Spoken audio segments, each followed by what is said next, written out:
काही दिवसापूर्वी माझ्या बहिणीने एक साडी ऑर्डर केली होती. खूप छान अशी साडी आली होती. मलासुद्धा ती साडी आहे ना खूप छान आवडली आणि त्याचं कलर कॉम्बिनेशन बघू शकता तुम्ही. इतकं छान आहे ना, हा कलर तर मला खूप आवडतो. स्काय ब्लू आणि डार्क पर्पलमध्ये ही साडी आलेली होती. आणि कापडसुद्धा इतकं सॉफ्ट सिल्क होतं आणि प्राईससुद्धा खूप कमी प्राईसमध्ये ही साडी आहे ना तर ती आम्हाला भेटलेली. आणि याचा ब्लाऊज जो आहे ना तर तो माझ्या बहिणीनं माझ्याकडं शिवायला दिला होता. आणि लग्नासाठी साडी तिने घेतलेली, पण माझ्याकडून काही ती ब्लाऊज शिवून झाला नव्हता वेळेत. अगदीच लग्नाचे 2 दिवस होते आणि तो ब्लाऊज आहे ना तर तो मी स्टिच केला होता.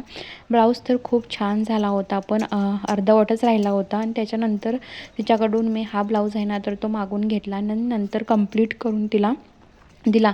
आणि तिला हा ब्लाऊज आहे ना तर डिझाईन मागचीसुद्धा तिला खूप आवडला होता.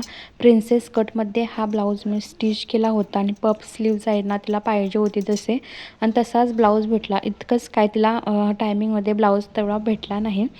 नंतर मी तिला कंप्लीट करून दिला आणि त्याच्यानंतर ती खूप खुश झाली. याच्या मागचीसुद्धा व्हिडिओ बघा तुम्ही. त्या व्हिडिओमध्ये ती साडी आणि तो ब्लाऊजचा नेक बघा किती सुंदर दिसत आहे. तिला कलरसुद्धा इतका छान दिसत आहे तिच्यावरती. खूप छान दिसत होता. हा तो ब्लाऊज बघा खूप छान झालेला. तुम्हाला कसा वाटला?